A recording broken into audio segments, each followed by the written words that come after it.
வந்து கொள்ளுங்கள். சின்முத்திரை. பிரபஞ்ச பேராற்றல் நம்மை சுற்றிலும் முழுவதுமாக நிறைந்துள்ளது. பிரபஞ்ச பேராற்றல் நமது குடும்பத்தில் உள்ள அனைவரின் உடலிலும், உள்ளத்திலும், உயிரிலும் முழுமையாக நிறைந்துள்ளது.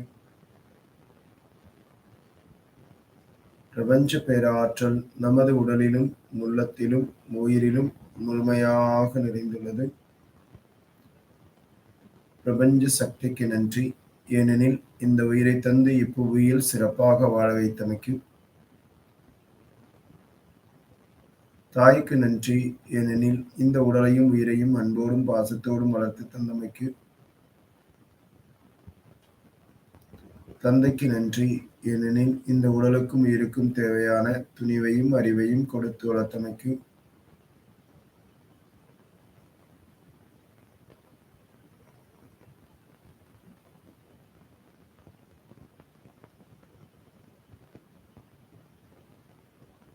குருவுக்கு நன்றி.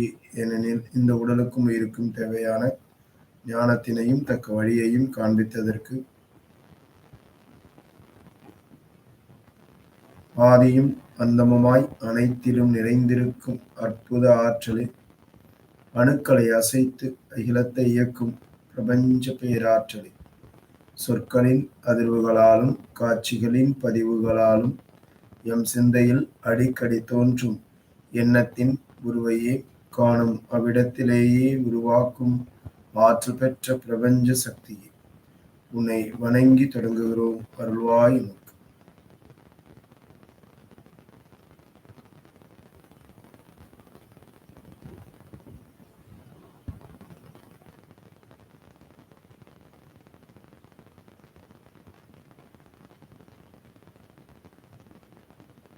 மூச்சு காற்றில் கவனம்.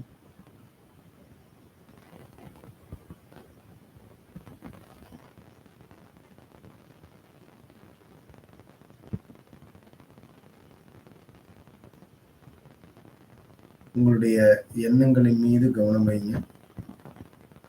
இது குறித்தெல்லாம் சிந்தனைகள் ஓடிக்கொண்டிருக்கின்றதோ அதை அப்படியே கவனியுங்கள்.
எண்ணங்களின் மீது கவனம் செலுத்துங்கள்.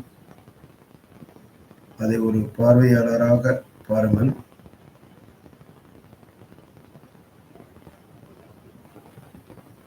மூச்சு காற்றின் மீது கவனம்.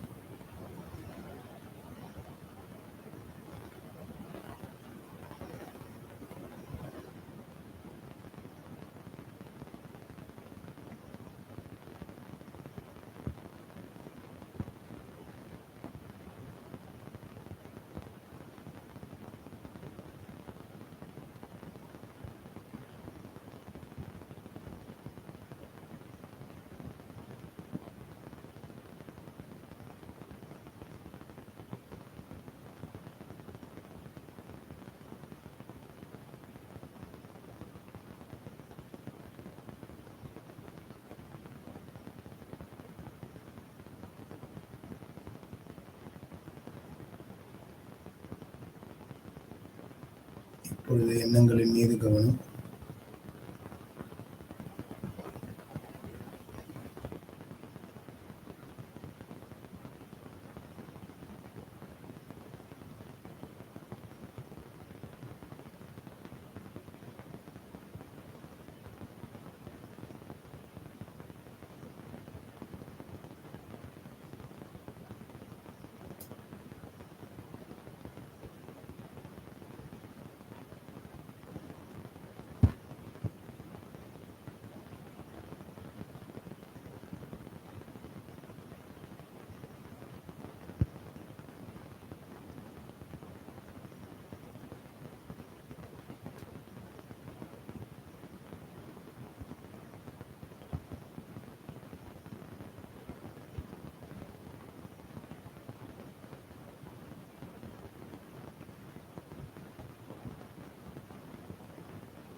மீண்டும் மூச்சு காற்றின் மீது கவனம்.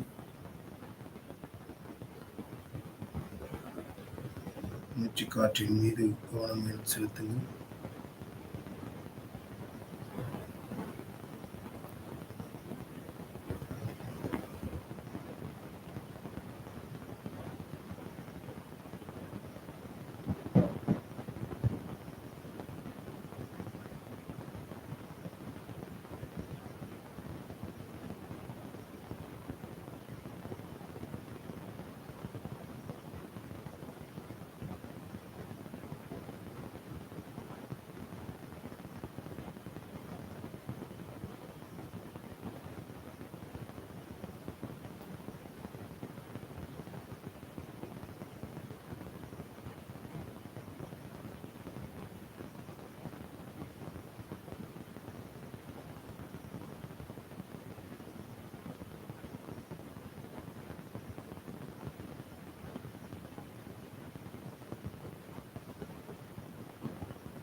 எண்ணங்களின் மீது கவனம்.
மூச்சு காற்றின் மீது கவனம்.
எண்ணங்களில் கவனம்.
மூச்சு காற்றில் கவனம்.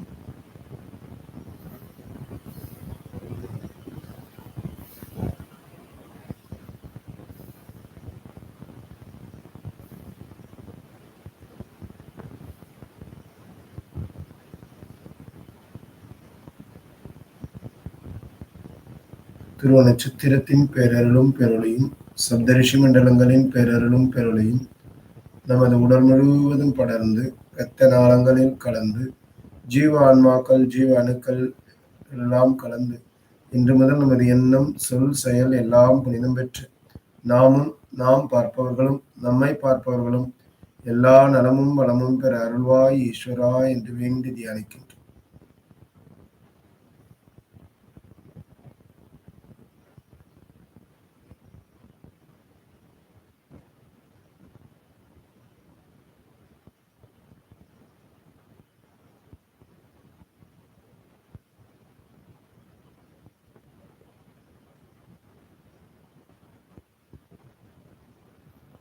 நம்மோடு வாழ்ந்து மறைந்த நமது முன்னோர்கள் மூதாதையர்கள் நண்பர்கள் இவர்களுடைய உயிர் இறை ஆற்றலை அடைய வேண்டி பிரார்த்திக்கின்றோம்.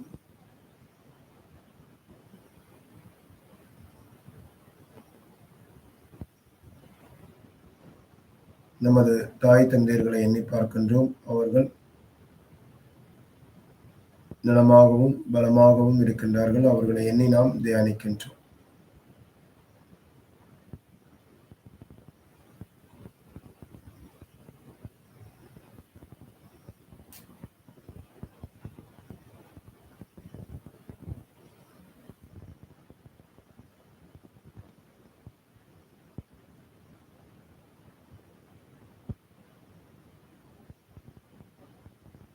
நமது வாழ்க்கை துணை எண்ணி பார்க்கின்றோம். அவர்கள் உடல்கள் முழுவதும் துருவ நட்சத்திரத்தின் பேரருளும் பேரொளியும் முழுமையாக படர்ந்து அவர்கள் பலமாகவும் ஆரோக்கியமாகவும் இருக்கின்றார்கள். அவர்களை எண்ணி நாம் தியானிக்கின்றோம்.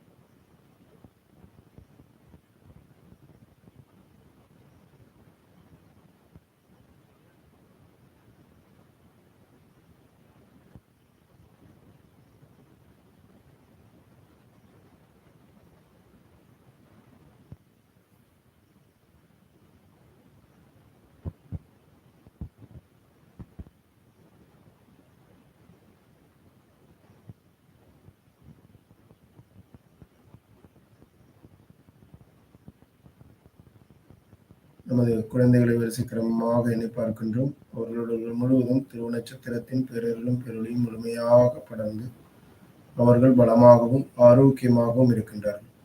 அவர்களை எண்ணி நாம் தியானிக்கின்றோம்.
நமது உடன்பிறந்த சகோதர சகோதரிகளை எண்ணி பார்க்கின்றோம். அவர்களுடன் முழுவதும் திரு நட்சத்திரத்தின் பேரருளும் பேரொழியும் முழுமையாக படர்ந்து பலமாகவும் ஆரோக்கியமாகவும் இருக்கின்றார்கள்.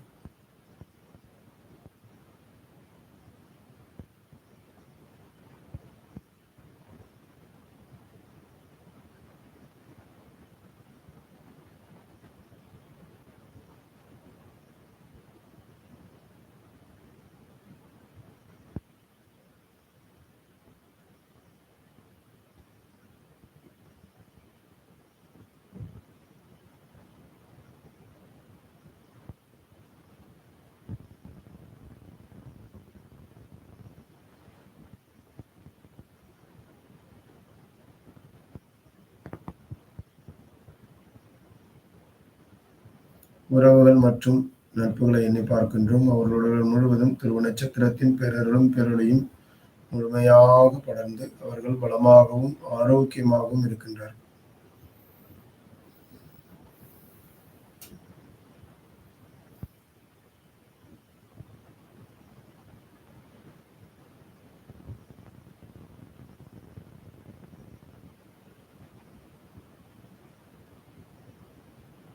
சேவைகள் புரிவோர்களுக்கு நன்றி. பௌதீக பொருட்களுக்கு நன்றி. பஞ்சபூத சக்திகளுக்கு நன்றி. நாம் அன்பானவர்கள், கருணையுள்ளம் கொண்டவர்கள், தன்னம்பிக்கை உடையவர்கள், சக்தி மிக்கவர்கள், சாதனையாளர்கள், செல்வ வளமுடையவர்கள், செல்வ வளமுடையவர்களை உருவாக்கும் மாபெரும் தலைவர்கள். நாம் அன்பானவர்கள், கருணையுள்ளம் கொண்டவர்கள், தன்னம்பிக்கை உடையவர்கள், சக்தி மிக்கவர்கள், சாதனையாளர்கள், செல்வ வளமுடையவர்கள், செல்வ வளமுடையவர்களை உருவாக்கும் மாபெரும் தலைவர்கள். நாம் அன்பானவர்கள், கருணையுள்ளம் கொண்டவர்கள், தன்னம்பிக்கை உடையவர்கள், சக்தி மிக்கவர்கள், சாதனையாளர்கள், செல்வ வளமுடையவர்கள், செல்வ வளமுடையவர்களை உருவாக்கும் மாபெரும் தலைவர்கள். நான் எனது வாழ்நாள் முழுவதும் அனைத்து உயிர்களிடத்திலும் அன்பும் கருணையும் கொண்டிருப்பேன். எல்லா உயிர்களுக்கும் தேவையான உதவிகளைச் செய்வேன். நான் எனது வாழ்நாள் முழுவதும் அனைத்து உயிர்களிடத்திலும் அன்பும் கருணையும் கொண்டிருப்பேன். எல்லா உயிர்களுக்கும் தேவையான உதவிகளைச் செய்வேன். நான் எனது வாழ்நாள் முழுவதும் அனைத்து உயிர்களிடத்திலும் அன்பும் கருணையும் கொண்டிருப்பேன். எல்லா உயிர்களுக்கும் தேவையான உதவிகளைச் செய்வேன். வாழ்க அன்புடன், வாழ்க அன்புடன்.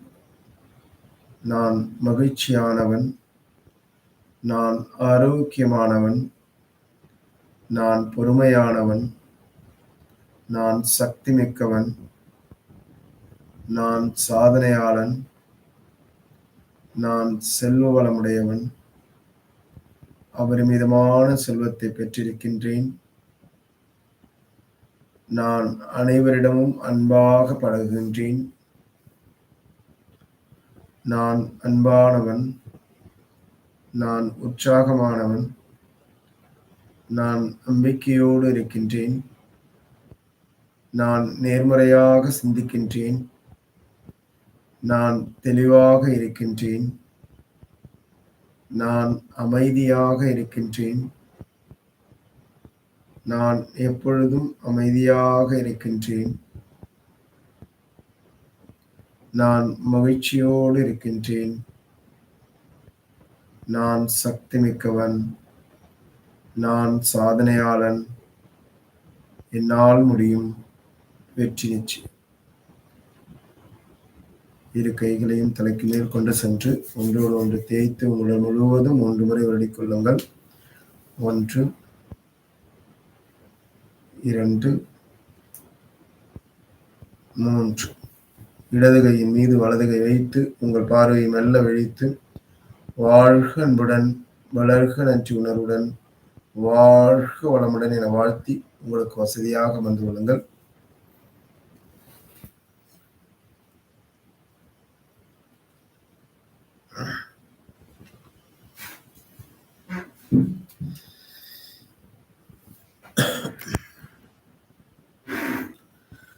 அனைவருக்கும் உற்சாகமான காலை வணக்கம். இந்த அற்புதமான காலை நேரத்தில் நாம் அனைவரும் ஒன்றிணைந்திருக்கின்றோம் ஆனந்த விடியலின் வழியாக.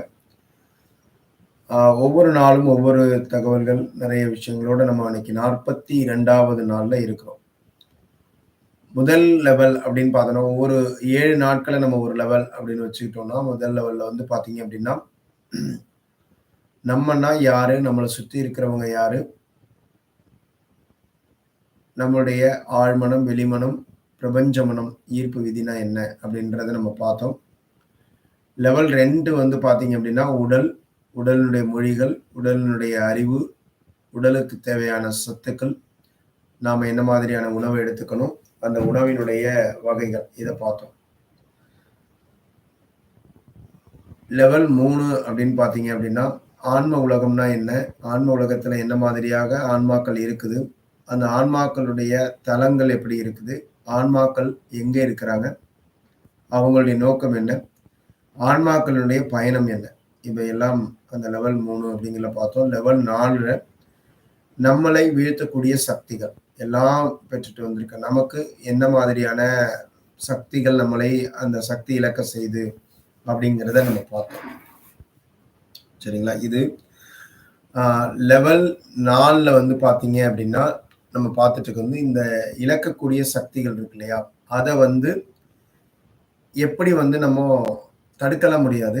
அதுக்கு மாற்றா நல்ல சக்திகளை எப்படி இம்ப்ரூவ் பண்ணிக்கிறது, நல்ல சக்திகளை எப்படி நாம வளர்த்துக்கிறது அப்படிங்கிற தகவல்களை நம்ம பார்த்தோம். அடுத்ததா நம்மளுடைய சமமாக வச்சுக்க வேண்டிய உணர்வும், நம்முடைய சுயத்தை இழத்தல், இதெல்லாம் அதுல பார்த்துருக்கிறோம். அந்த வகையில நாம என்ன பண்ணோம் அப்படின்னு கேட்டீங்கன்னா, தேர்ந்தெடுக்கும் சுதந்திரம், இதை எப்படி நம்ம வச்சுக்கணும், தேர்ந்தெடுக்கும் சுதந்திரத்தை நம்ம என்ன மாதிரி வச்சுக்கணும், அதுல என்ன பயன்படுத்தணும், எதை தேர்ந்தெடுக்கணும், இதெல்லாம் யாருடைய சுதந்திரம், நம்மளுடைய சுதந்திரம். அப்ப நீங்க எதை தேர்ந்தெடுத்திருக்கிறீங்க, இன்னைக்கு ஒரு முடிவு நீங்க எடுத்திருக்கணும். அதாவது இந்த தருணங்கள்ல ஒரு முடிவு எடுத்திருக்கணும். நீங்க வந்து நேர்மறையாக இருக்க போறீங்களா, இல்ல எதிர்மறையா இருக்க போறீங்களா, 2ல ஏதாவது ஒரு ஆப்ஷனை தான் நம்ம எடுக்கலாம். நேர்மறைனா நேர்மறை, எதிர்மறைனா எதிர்மறை. நான் நேர்மறை கொஞ்சம், எதிர்மறை கொஞ்சம் அப்படியெல்லாம் எதுவுமே கிடையாது. அப்படி நீங்க எடுத்துக்கலாம். அப்படி எடுத்தாலும் எதிர்மறைக்கான பலன் தான் உங்களுக்கு கிடைக்கும். அது அதுல தெளிவா இருந்துக்கோங்க. நான் நேர்மறையா பாதி இருப்பேங்க, அப்புறமா எதிர்மறையா இருப்பேனாலும் ஒன்றும் இது அதை யாரும் தடுக்க போறதில்ல. ஆனா உங்களுடைய பலன்கள் எப்படி இருக்கும்னா, எதிர்மறைக்கு உள்ள பலன்கள் தான் இருக்கும் அந்த மாதிரி இருக்கிறவங்களுக்கும். அப்ப நீங்க எதுவா இருக்கணுங்கிறத நீங்க தான் முடிவு பண்ணிக்கணும். அப்ப நம்முடைய வாழ்க்கையில தேர்ந்தெடுக்கும் சுதந்திரத்தை நாம சரியாக பயன்படுத்தணும், அதை நம்ம முடிவா எடுத்துக்கணும் அப்படிங்கிறத நம்ம பார்த்தோம். அப்ப அடுத்ததா சமர்ப்பணம். நம்ம வந்து சமர்ப்பணத்தை பத்தியும் பார்த்திருக்கிறோம். நம்ம கிட்ட, இறைவன் கிட்ட, நம்மளை வந்து யாருக்கிட்ட சமர்ப்பணம் பண்ணணும், நான் என்கிட்டையும் இறைவன் கிட்டையும் மட்டும் சமர்ப்பணம் பண்ணினேன் அப்படின்னா, என்னுடைய ஆழ்மனம் எனக்கு என்னை வழிகாட்டக்கூடிய ஒரு நல்ல குருவா செயல்படும் அப்படின்றத பார்த்தோம். அதுக்கடுத்து கர்மவினை. கர்மவினைனா என்ன, கர்மவினை அப்படிங்கிறது செயல்களும் உங்களுடைய சிந்தனை. நீங்க எதெல்லாம் செய்றீங்களோ அது உங்களுடைய கர்மாவா மாறும், எதெல்லாம் சிந்திக்கிறீங்களோ அதுவும் உங்களுடைய கர்மாவா மாறும், அதற்கு ஏற்ற விளைவுகள் உங்களுடைய வாழ்க்கையா மாறும். இதை நம்ம பார்த்தோம். சரிங்களா? அதுக்கு அடுத்ததான் நம்ம என்ன பார்த்தோம் அப்படின்னு கேட்டீங்கன்னா, குணங்கள். எந்த குணத்தோட நாம பிறந்திருக்கிறோம், என்ன மாதிரியான குணங்கள் நமக்கு இருக்குது, அப்ப அந்த குணங்களை எத வளர்க்க போறோம்? 3 குணங்களோட தான் நம்ம வருவோம் எல்லாருமே. அப்ப இந்த 3 குணங்கள்ல எந்த குணங்கள நாம வளர்க்க போறோம்? அப்ப அதற்கு ஏற்ற செய்திகளையும், அதற்கு ஏற்ற நபர்களையும், அதற்கான செயல்கள்லயும் நாம ஈடுபட ஆரம்பிச்சோம் அப்படின்னா, அந்த குணங்கள நம்மளால வளர்த்துக்க முடியும் அப்படின்றத நம்ம நேற்றைய நிகழ்வுல பார்த்தோம். அப்ப இது மாதிரி நம்ம வாழ்ந்துட்டே இருக்கிறப்ப, இன்னைக்கு வாழ்க்கையில நம்ம வந்து இந்த புவி வாழ்க்கையில இருக்கிறப்ப என்ன பண்ணணும் அப்படின்றத நம்ம பார்க்க போறோம். அது எதுலெல்லாம் நம்மளுடைய கவனங்கள் இருக்கணும்.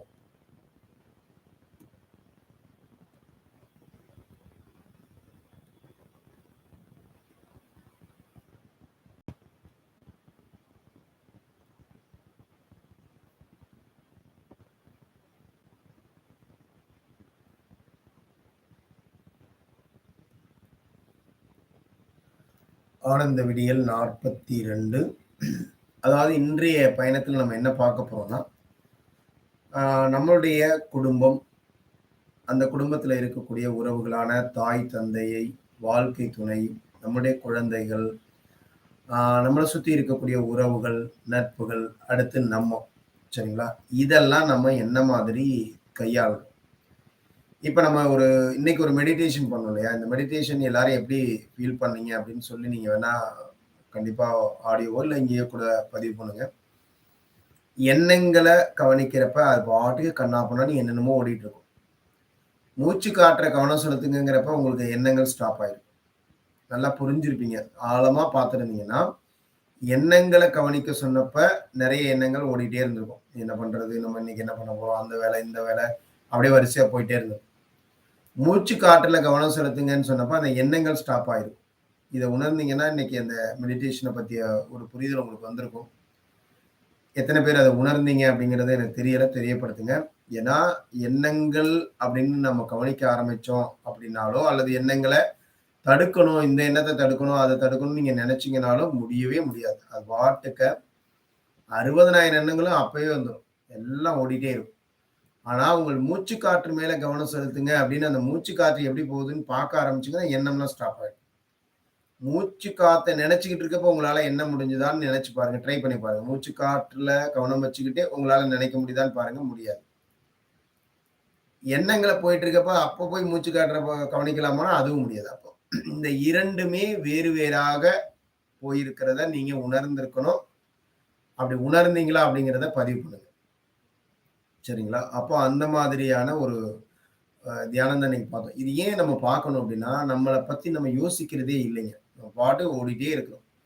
ஏதோ ஒண்ணு பண்ணிட்டே இருக்கிறோம். என்ன காலைல எழுந்திரிக்கிறோம், ஏதாவது வேலை நைட் படுக்கும்போதே ஒரு 4, 5 வேலை, ஒரு 7, 8 வேலைய பிளான் பண்ணியிருப்போம். 7, 8 வேலைன்னு அத நெருக்கமா பார்த்தீங்கன்னா, ஒரு 3 வேலை தான். அது 7, 8 வேலையா தெரிஞ்சிருக்கும். காலைல எழுந்திரிச்சோனே பரபரப்பா, அப்புறம் காலையில ஏதாவது ஒண்ணு நம்மள வழிநடத்திட்டே இருக்கும். நம்ம அதுக்கு தகுந்த மாரி ஓடிட்டே இருப்போம். அத பண்ணுவோம், இத பண்ணுவோம், எல்லாம் பண்ணுவோம். நைட் படுக்கும்போது, "அப்பா இந்த வேலையெல்லாம் விட்டுறேனப்பா" அந்த ஒரு ஏமாற்றத்தோட படுத்திருப்போம். என்ன காரணம் அப்படின்னா, நம்மளுக்குள்ள ஒரு திட்டமிடல் இல்ல. நம்மகிட்ட ஒரு இலக்கு இல்ல. நம்மகிட்ட ஒரு விஷன், நம்முடைய வாழ்க்கை பற்றிய ஒரு பார்வை இல்ல. நம்மளுடைய லட்சியம் எதுக்காக வந்து எல்லாமே மறந்துட்டோம். நம்ம எல்லாமே ஒப்பந்தம் போட்டு தான் வந்திருக்கிறோம். ஆனா எல்லாத்தையுமே மறந்துட்டோம். சரிங்க, நம்ம எல்லாமே ஒப்பந்தம் போட்டு வந்தோம். அத மறந்தோம். ஆனா இந்த சின்ன பிள்ளை ஆனப்ப நமக்கு ஒரு கனவு, நமக்கு ஒரு இலக்குகள்லாம் வந்துச்சுல்ல. அதையாவது அடைஞ்சோமான்னா, அதையும் மறந்துட்டோம். அப்போ உங்களுடைய கனவுகள் முழுமை பெறாமல் இருந்தாலோ, உங்களுடைய ஆசைகள் முழுமை பெறாமல் இருந்தாலோ, சரிங்களா? நீங்க சின்ன வயசுலேருந்து இதுவரைக்கும் என்னென்னலாம் நினைச்சுட்டு இருந்தீங்களோ, உண்மையிலேயே உங்களுடைய கனவ எங்க ஆரம்பிச்சீங்க? முதல்ல உங்களுக்கு எது ஒரு விருப்பமா இருந்துச்சு? அந்த விருப்பத்த கிட்ட நீங்க போகணும். அதுக்காக தான் இந்த இத நான் சொல்ல சொன்னது. யோசிச்சு பாருங்க இன்னைக்கு. இன்னைக்கு முழுசும் நீங்க அத பத்தி யோசனை பண்ணி பாருங்க. உங்களுடைய முதல் விருப்பம் எதுவாக இருந்தது? இன்னைக்கு நெறைய பேர் சொல்றோம் கனவு காணுங்க, கனவு காணுங்கன்னு. உங்களுடைய முதல் கனவு அப்படின்னப்ப நீங்க எது ஆசைப்பட்டீங்க? அது கிடைச்சுதா? அது மாரி எத்தன ஆசைகள் உங்களுக்குள்ள வந்துச்சு? அந்த ஆசைகள்லாம் உங்களுக்கு கிடைச்சிருக்கா? அப்படி கிடைக்காம இருந்தா, அது வந்து முழுமை பெறாம இருக்கு. அது முழுமை பெறாம இருக்கிறதே உங்கள்ட்ட ஒரு ஏமாற்ற உணர்வை ஏற்படுத்தியிருக்கும். அந்த ஏமாற்ற உணர்வுக்குள்ள நீங்க மாட்டியிருப்பீங்க அதனால. அத சரி பண்ணிடலாம். நம்ம என்ன பண்ணலாம் அப்படின்னு கேட்டீங்கன்னா, இந்த மாதிரி ஒரு சிந்தனைகள் மூலமாக அதுக்குள்ள போயி, அத அடைஞ்ச மாதிரியும், அது உங்க கைக்கு கிடைச்ச மாதிரியும், நாம அத உணர்வுபூர்வமா உணர்றப்ப, அத முழுமை பெற வைக்கிறீங்க. அந்த முழுமை பெற வைக்கிறப்ப இந்த மனசுக்கு அவ்வளோ சந்தோஷம் கிடைக்குங்க. அவ்வளோ மகிழ்ச்சி கிடைக்கும். அது நம்பும். நமக்கு கிடைச்சிருச்சு அப்படிங்கிறத நம்ப ஆரம்பிக்கும். ஆனா முதல்ல எதெல்லாம் முழுமை பெறாம இருக்குது, உங்களுடைய கனவுகள், உங்களுடைய உறவுகள்ல, எந்த உறவு மேல நீங்க ரொம்ப ஆசையா, அன்பா நேசிச்சீங்க? அந்த உறவுகிட்டேருந்து எந்த விஷயம் உங்களுக்கு கிடைக்காம போணுச்சு? செல்வ வளத்து மேல. நீங்க பணம்ங்கிற விஷயத்துல அது எப்படி நீங்க நினைச்சீங்க?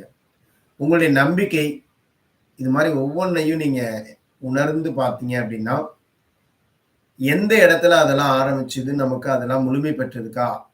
ஏதாவது முழுமை பெறாம இருக்குதா? எங்கேயாவது நாம ஏமாந்துருக்கிறோமா? எங்கேயாவது அந்த விஷயம் நமக்கு இன்னும் முழுமை பெறாத ஒரு நிலையிலேயே அது இருந்துட்டே இருக்குது. நம்ம அடுத்தடுத்த வாழ்க்கை சூழலுக்குள்ள மாட்டிட்டோம். அதனால அத அப்படியே வச்சுட்டு வந்திருக்கோம்.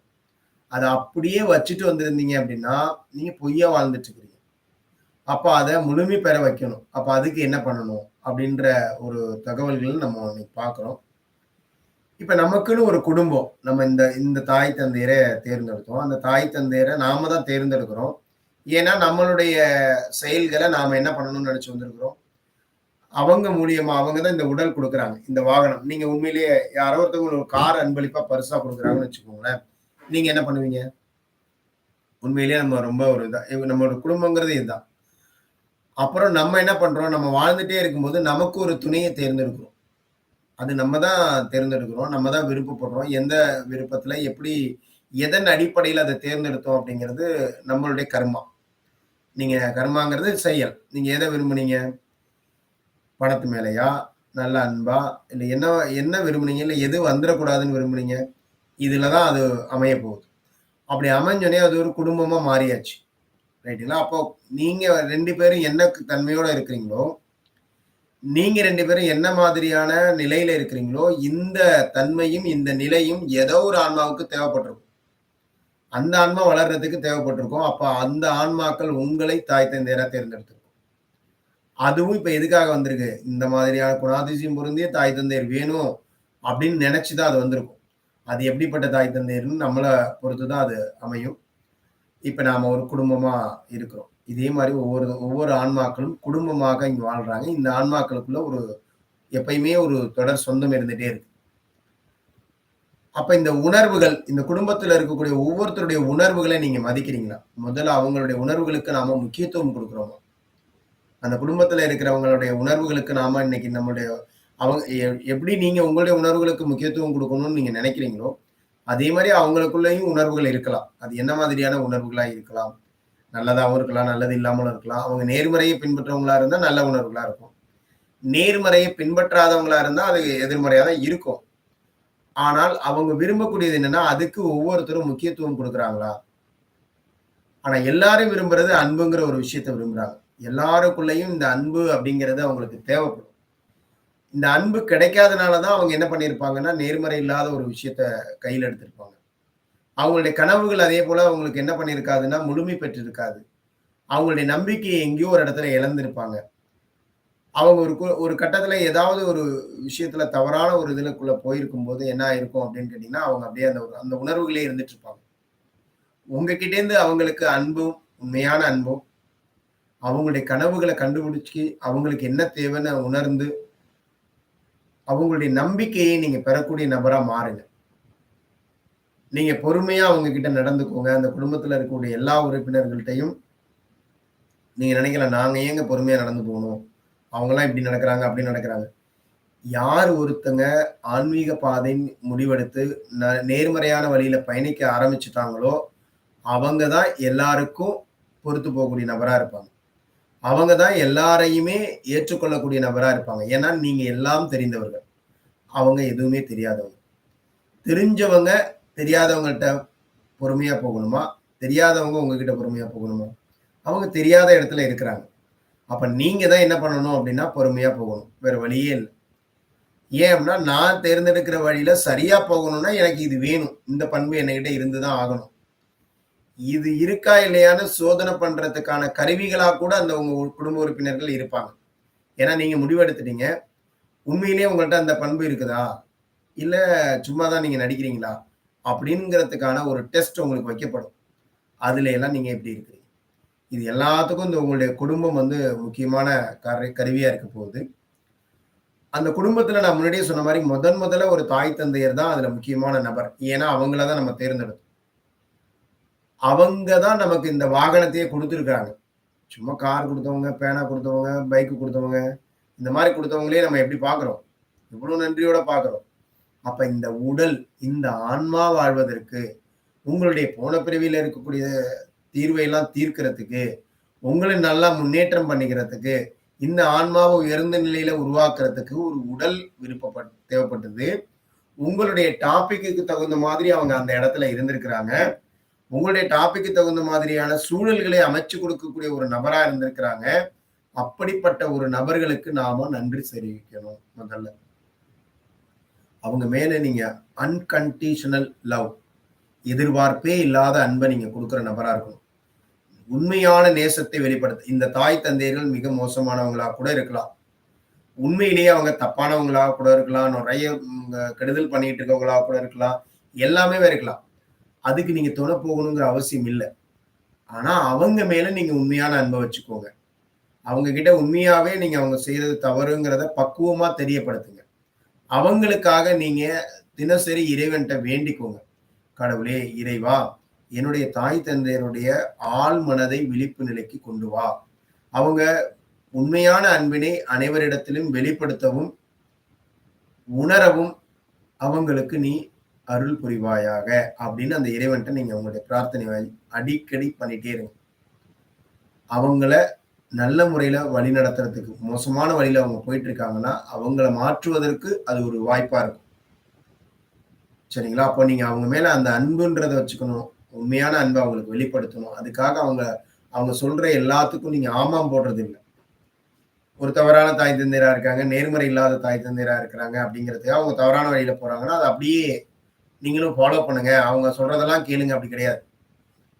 அவங்க மேல அவங்க என்ன கெடுதல் பண்ணாலும் நீங்க அந்த அன்பு உங்களுக்கு குறையவே கூடாது. அவங்க கிட்ட எதிர்பார்ப்பே இருக்கக்கூடாது. பொருளா என்ன குடுக்குறாங்க? எவ்வளோ சொத்து எனக்கு குடுக்குறாங்க? எவ்வளோ அத குடுக்குறாங்க? இத குடுக்குறாங்க? அதெல்லாம் குடுத்தா தான் எங்க அப்பா, அம்மா எனக்கு நல்லது பண்ணியிருக்காங்க. எங்க அப்பா, அம்மா எனக்கு என்ன பண்ணாங்க? ஒண்ணுமே பண்ணல.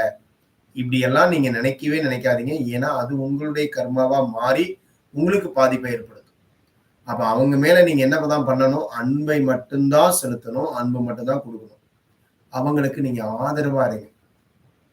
முன்னாடியெல்லாம் அவங்க நெறைய தவறுகள் பண்ணியிருக்கலாம், கஷ்டம் பண்ணியிருக்கலாம், உங்களுக்கே கெடுதல் பண்ணியிருக்கலாம். இப்ப வயசாக வயசாக அவங்களுக்கு வந்து நெறைய விஷயங்கள் அவங்களுக்கு அந்த ரத்தம் அந்த அந்த உடம்புடைய இது குறைய குறைய, இப்ப உண்மையிலேயே அவங்கள்ட்ட எல்லாமே இல்லாம போகுறப்ப நீங்க ஆதரவா இருக்கிறீங்களா? அவங்க கிட்டேருந்து இனிமே எதுவுமே கிடைக்காது அப்படிங்கிறப்ப நீங்க அவங்களுக்கு ஆதரவா இருக்கிறீங்களா? அவங்க கிட்டேருந்து எதுவுமே இனிமே நமக்கு கிடைக்காதுங்கிறப்ப அன்போட இருக்கிறீங்களா? அந்த மாதிரியான ஒரு நபராக நீங்கள் இருங்க. அவங்களுக்குன்னு நேரம் ஒதுக்குங்க. உங்க தாய் தந்தையரோட பேசுறதுக்கு, அவங்க உங்ககிட்ட பேசுறதுக்கு, அவங்க பேசுறத காது குடுத்து கேட்கறதுக்கு ஒரு குறிப்பிட்ட நேரம் ஒதுக்குங்க. அவங்க என்ன பேசுறாங்களோ அத கேளுங்க. கேட்கறதுக்காவது நீங்க ஒரு குறிப்பிட்ட நேரம் ஒதுக்குங்க. நம்ம எல்லாம் அப்படியே ஓடிட்டே இருக்கிறோம். நெறைய பேர் சொல்லுவாங்க, என்னோட பிள்ளைங்கலாம் கவனிக்க மாட்டேங்கிறாங்க. எங்கெங்க இருக்கிறாங்க? எல்லாம் அங்க இருக்காங்க, இங்க இருக்காங்க. என் குழந்தை அமெரிக்காவுல இருக்காங்க அப்படின்னு சொல்லி பெருமை அடித்துக் கொண்டவர்கள் ஒரு காலத்துல இப்ப என்ன பண்ணுவாங்க? வயதாகி போறப்ப கஷ்டப்பட்டுட்டே இருப்பாங்க. எங்க பிள்ளைங்கலாம் எங்கெங்க வருது? பேச கூட மாட்டேங்குதுங்க அப்படிம்பாங்க. நீங்க என்ன உருவாக்குனீங்க? அந்த குழந்தைங்கள நீங்க எதுக்காக உருவாக்குறீங்க? பொருள் சார்ந்த வாழ்க்கையை சம்பாதிக்கிறது தான் உருவாக்கிறீங்க. நீங்க ஆரம்பத்துல அன்ப சம்பாதிக்கிறதுக்கும், அன்ப வெளிப்படுத்துறதுக்கும் நீங்க முக்கியத்துவம் குடுத்திருந்தீங்கன்னா, அந்த குழந்தைகள்ட்டேருந்து அது கிடைச்சிருந்துரும். நீங்க என்ன கர்மா பண்ணீங்க? பொருள சம்பாதிக்கணும், நல்லா பணக்காரனா வாழணும், பெரிய பேரும் பேரோட இருக்கணும். ஆ என்னோட குழந்தை இப்படி இருக்கான்னு நான் பெருமை அடிச்சுக்கணும் அப்படின்னு நினைச்சு தானே உருவாக்குனீங்க. அப்ப அதற்கான கர்ம பலனை நீங்கள் இப்பொழுது அனுபவித்துக் கொண்டிருக்கிறீர்கள். அததான் நீங்க இன்னைக்கு வாழ்ந்துட்டு இருக்கிறீங்க. என் குழந்தை அமெரிக்காவுல இருக்குன்னு சொல்றதுக்கு நான் ஆசைப்பட்டேன். என் குழந்தை டாக்டரா இருக்கணும்னு சொல்ற ஆசைப்பட்டேன். என் குழந்தை கலெக்டரா இருக்கணும்னு சொல்ல ஆசைப்பட்டேன். என் குழந்தை அப்படி இருக்கணும். என்னைக்காவது என் குழந்தை அன்போடு இருக்கணும்னு ஆசைப்பட்டுருக்கீங்களா? என் குழந்தை என்னைக்காவது உறவுகள மதிக்கணும்னு ஆசைப்பட்டுருக்கீங்களா?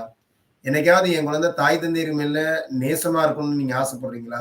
இன்னைக்கு எந்த தாய் தந்தையர்கள்ட்டயும் இந்த எண்ணமே இல்ல. எல்லாமே என்னவா இருக்குது? என் குழந்தை அத படிக்கணும், இத படிக்கணும், அப்படி படிக்கணும், இப்படி படிக்கணும், வானத்துல பறக்கணும், அங்க பறக்கணும், இங்க பறக்கணும். எல்லாத்துலயும் ஃபர்ஸ்ட் வரணும், எல்லாத்துலயும் ஜெயிக்கணும். எல்லாத்துலயும் எப்படிங்க ஜெயிக்க முடியும்? எல்லாத்துலயும் எப்படி ஜெயிச்சுக்கிட்டே இருக்க முடியும்? இப்படி எல்லாம் தான் எல்லாருக்கும் ட்ரீமா, கனவா மாறிடுது. அப்ப அது நடக்குது. அப்புறமா இவங்க இவங்க இந்த ரத்தம்லாம் அப்படியே அடங்கி உடங்கி சத்தம்லாம் குறைஞ்சு போய் வயசான காலத்துல அப்பதான் இவங்களுக்கு தெரியும், ஐயோ நம்ம பக்கத்துல புள்ள இல்லையே, நம்ம பிள்ளையெல்லாம் நம்மளை கவனிக்க மாட்டேங்குதே. ஏன் அப்ப புலம்புறீங்க? நீங்க என்ன கர்மாவை அன்னைக்கு பண்ணீங்களோ அந்த பலனை இப்ப அனுபவிக்கிறீங்க. நீங்க குழந்தைகளுக்கு எதை சம்பாதிக்கிறதுக்கு சொல்லி கொடுத்தீங்களோ அவங்க அதை சம்பாதிச்சுட்டு இருக்கிறாங்க. நீங்க அன்பை சம்பாதிக்கிறதுக்கோ அன்பை படுத்துறதுக்கோ நீங்க சொல்லி கொடுக்கல. நீங்க சுயநலமா இருந்து பண்ணுனீங்க. அவங்க இப்ப சுயநலமா இருந்து பண்ணிட்டு இருக்காங்க. அவ்வளவுதான். அப்ப நீங்க அதை ஏத்துக்கணும். வேற வழி இல்ல. நீங்க தான் அதை உருவாக்கி இருக்கிறீங்க. அப்படி நீங்க ஒரு தாய் தந்தையரா இருந்துராதீங்க. அப்படி ஒரு குழந்தையா நீங்க இருந்துராதீங்க முதல்ல. உங்க தாய் தந்தையர் எப்படி வேணா பண்ணியிருந்திருக்கலாம். இன்னைக்கு நீங்க இத புரிஞ்சுட்டீங்க அப்படின்னா, நீங்க உங்களுடைய தாய் தந்தையருக்கு அன்பை கொடுக்கக்கூடிய ஒரு குழந்தையா மாறுங்க. அவங்களுக்கான நேரத்த ஒதுக்குங்க. அவங்க சொல்லக்கூடிய விஷயங்கள கேளுங்க. இதெல்லாம் உங்க குழந்தைகள் பார்த்துட்டு இருந்தாங்கன்னா, அவங்க நேர்மறை வழியில பயணிக்க ஆரம்பிச்சாங்க ஆரம்பிப்பாங்க. உங்களுக்கு அன்கண்டிஷனபிள் லவ் பெருசா வந்துட்டே இருக்கும். குழந்தைகள நாம உருவாக்குறது நல்வழிப்படுத்தணுங்க. அவங்கள நல்ல வழியில கொண்டு போகணும். அவங்களுக்கு அன்ப சம்பாதிக்கிறதுக்கும், மக்கள சம்பாதிக்கிறதுக்கும் கத்துக் குடுங்க. உலகத்துல இருக்கக்கூடிய எல்லா விஷயங்களையும் நேசிக்க கத்துக் குடுங்க. எந்த எதிர்பார்ப்பும் இல்லாத ஒரு வாழ்க்கைய வாழ கத்துக் குடுங்க. நீங்க பேசாம இருங்க. அத்தனையும் உங்ககிட்ட பல மடங்கு திரும்ப கிடைக்கும். உங்களுக்காக அவங்க உங்க கூடயே இருப்பாங்க. உங்க கூட ஓடி வருவாங்க. இந்த உலகத்துல நல்ல விஷயமா இததான் சம்பாதிக்கணும். பொருள், பணம் அதெல்லாம் தானா வரும், தானா போகும். புரியுதுங்களா? அது எதுவுமே நிரந்தரம் இல்ல. இது மட்டும் தான் நிரந்தரம். நான் சொல்லியிருப்பேன். அன்புங்கிற ஒரு விஷயம் தான் இந்த உலகத்துல அழியவே அழியாது. ஆன்மா கூட இந்த உலகத்த விட்டு ஓடிடும். புரியுதுங்களா? இந்த உடல் போயிடுச்சு அப்படின்னா, இந்த ஆன்மா போயிடும். இன்னைக்கு நம்ம அன்னை தெரசாவை பத்தி நினைவு கூர்றோம்னா, எதுக்காக நினைவு கூர்றோம்? கருணையானவர், அன்பானவர். நம்ம எல்லாருக்கும் காந்தியடிகள் மேல நேசம் இருக்குதானா? இருக்கு. ஏன் இருக்கு? நம்ம எல்லாருக்கும் புத்தர் மேல ஒரு நேசம் இருக்குதானா? இருக்கு. ஏன் இருக்கு? கிருஷ்ணர் மேல ஒரு நேசம் இருக்கு. இயேசு மேல நேசம் இருக்கு. ஏன்? அவங்க எல்லாரும் எதை விதைச்சாங்கன்னா, அன்புங்கிற ஒரு விஷயத்த விதைச்சிருக்காங்க. அந்த ஆன்மாவே இந்த உலகத்துல இப்ப இல்ல. அது வேற வேற வேற உருவங்கள் எடுத்திருந்தா கூட, அந்த அடையாளத்துல அன்புங்கிறது இன்னும் அழியாம இருக்குது. என்னதான் நடந்தாலும் அந்த அன்பு அழியவே அழியாது. உடல் அழிந்து போகும். ஆன்மா மாறி போகும். வேற ஒரு உடல தேடி போயிடும். ஆனா, அது கொண்டிருந்த அன்பு மட்டும் இந்த உலகத்துல எல்லா உறவுகளோட வாழ்ந்துட்டே இருக்கும். அந்த அன்பு மட்டும் அழியவே அழியாது. அவ்ளோ சக்தி இந்த அன்புக்கு. ஆன்மாவை விட சக்தி படைத்தது. அப்ப அப்படிப்பட்ட அன்ப பெருசா நீங்க குடுக்கணும். அந்த அன்ப தான் நீங்க உருவாக்கணும் அப்படின்றதுல முக்கியமா இருக்கு. அப்ப நெறைய நேரம் அவங்களுக்காக நேரம் ஒதுக்குங்க. அவங்க கிட்ட தெரியப்படுத்துங்க. நான் இவ்ளோ அன்பா இருக்கிறேன். உன் மேல அக்கறையா இருக்கிறேன். உங்களுடைய செயல்கள் மூலமா அவங்கள தெரியப்படுத்துங்க. நீங்க அவங்களுக்கு மதிப்பு குடுக்குறீங்க. அவங்கள வேல்யூ பண்றீங்க. அவங்களுக்கு இது குடுக்குறீங்கங்கிறத தெரியப்படுத்துங்க. இன்னைக்கு நெறைய பேர் நம்மளுடைய தாய் தந்தையர் பேசுறத கேட்கறதுக்கு கூட நம்ம தயாரா இல்ல. உண்மையிலேயே அந்த நேரம் நம்ம ஒதுக்குறது இல்ல. அவங்க ஏதாவது பேசுவாங்க. பழசு அவங்க என்னமோ தெரிஞ்சதா பேசுவாங்க. நேர்மறை இல்லாமல்லாம் கூட பேசுவாங்க. ஆனா அத கேட்கல அப்டின்னா, அது அவங்கள அவமரியாதை பண்ணதா அர்த்தம். அவங்கள நீங்க ஒரு பொருட்டா மதிக்கலங்கிற மாரி ஆகும். அப்ப அவங்கள்ட்டேருந்து வரக்கூடிய அந்த வைப்ரேஷன் அந்த அந்த ஒரு பதிவு இருக்கு இல்லையா? அது நம்மளுடைய வாழ்க்கையில ஒரு பாதிப்பை ஏற்படுத்தும்ல. அப்ப நாம என்ன பண்ணிட்டு இருக்கோங்கிறத நம்ம பையன் பார்க்குறான்ல. ஓ! இப்படித்தானே நம்ம பண்ணணும் அப்படின்னு அவன் நினைப்பான்ல. அப்ப நீங்க உங்களுடைய பையனுக்கு எந்த செயல் மூலியமா சொல்லிக் குடுக்க போறீங்க? வார்த்தைகள் மூலியமா சொல்லிக் குடுக்குறது என்னைக்குமே எடுக்காதுங்க. செயல்கள் மூலமா நீங்க என்ன பண்றீங்களோ, அதுதான் அவங்க எடுத்துக்குவாங்க. நெறைய பேர் வார்த்தைகளால சொல்லுவாங்க. நெறைய குடும்பத்தில பார்த்தீங்கன்னா, "ஏய் ஃபோன பார்க்காத, ஃபோன பார்க்காத" இந்த மாரி ஃபோன பார்த்துக்கிட்டே சொல்லுவாங்க. அப்ப அவன் எத எடுத்துக்குவான்? ஃபோன பார்த்துக்கிட்டே ஃபோன பார்க்காதன்னு சொல்லணுங்கிறத எடுத்துக்குவான். அப்ப இதுதான் நம்ம பண்ணக்கூடிய இதா இருக்கணும். ஒரு தாய் தந்தையரை நாமல் எப்படி நடத்துறோமோ, அது நம்மளுடைய குழந்தைக்கு குடுக்குற பாடம். சரிங்களா? அது அந்த ஒரு புரிதல் உங்களுக்குள்ள இருக்கணும். ஆ தாய் தந்தையர் அப்படின்னு சொன்னா, நம்மளுடைய தாய் தந்தையர நம்ம எவ்வளோ மதிப்பளிக்கிறோமோ, அதே மாரி வாழ்க்கை துணையா வர்றவங்க, இருவருமே ஒரு ஆண் அந்த தன்னுடைய மனைவியினுடைய தாய் தந்தையரை, தன்னுடைய தாய் தந்தையரா மதிக்கணும். அதே மாதிரி நான் இங்க என்ன பண்ணுவீங்களோ, அதே தான் அங்கேயும் பண்ணணும். ஒரு பெண்ணா இருக்கிறவள் அங்க என்ன பண்ணுவாளோ, அதே தான் இங்கேயும் பண்ணணும். இது 2மே மாறி போகலாம். 2மே சரியா இல்லாம இருக்கலாம். நேர்மறை இல்லாமல் இருக்கலாம். எப்படி வேணா இருக்கலாம். ஆனால் நீங்க எப்படி இருக்கணும்? நேர்மறையான வழியை தேர்ந்தெடுத்த நீங்களா இருந்தா, இது 2லயும் சரியா இருக்கணும். அவ்வளவுதான். உங்களுடைய பார்ட்ல நீங்க கரெக்ட்டா இருந்துக்கோங்க. அவங்க என்னவா வேணா இருந்துட்டு போகட்டும். ஆனா உங்களுடைய இயல்புலேருந்து நீங்க மாறாதீங்க. இதுல ஒரு தெளிவு உங்ககிட்ட இருந்துச்சு அப்படின்னா, உங்களுடைய வாழ்க்கை அற்புதமாக மாறும். வாழ்க்கை துணை. அடுத்ததா நம்ம ஒரு வாழ்க்கை துணையை செலக்ட் பண்ணியிருப்போம். இதுதான் என்னுடைய வாழ்க்கை துணை அப்படின்னு நம்ம செலக்ட் பண்ணியிருப்போம். அந்த வாழ்க்கை துணைகிட்ட நீங்க உண்மையான அன்போட இருங்க. அவங்களுக்கு முக்கியத்துவம் குடுங்க. சரிங்களா? அவங்களுடைய நம்பிக்கை பெறக்கூடிய நபரா இருங்க. அவங்கள புரிஞ்சுக்கோங்க. அவங்களுக்காக நீங்க என்ன பண்ணணும்? விட்டுக் குடுக்கக்கூடிய நபரா இருங்க. பொறுமையா இருங்க அவங்க கிட்ட. இது வந்து என்ன அப்டின்னா, உண்மையான அன்பு, அந்த வாழ்க்கை துணையோட உண்மையான நேசம் அப்படின்னு இது எத வச்சு வரும்னா, நான் நான் வந்து கணவன் அப்படிங்கிற அந்த அதிகாரத்த வச்சு வரக்கூடாது. நான் மனைவி அப்படிங்கிற அதிகாரத்த வச்சு வரக்கூடாது. இங்க ஒரு புரிதலோட அந்த அன்பு வரணும். அப்பதான் அந்த ஒரு முதல்ல நட்பு தான் அவங்க கிட்ட உருவாகணும். அந்த அன்பு வரணும். அதுக்கப்புறமா தான் அது வந்து கணவன் மனைவிங்கிற பந்தமா மாறணும். அப்படி மாறி இருந்தா அது நல்லாருக்கும். எடுத்த உடனே கணவன் மனைவி, அதுக்கப்புறமா அன்பு அப்படியெல்லாம் வராது. அப்ப அதனால தான் என்னது முதல்ல கொஞ்ச நாள் இப்படி இருப்பாங்க. அப்புறமா சண்டை போட்டுட்டு இருப்பாங்க. அப்படி இப்படின்னு அப்புறம் கடைசியா காலங்கட்டமா அப்பதான் அந்த அன்பு உணரும். ஓ! எனக்காக எவ்வளவு வாழ்ந்திருக்கால்ல.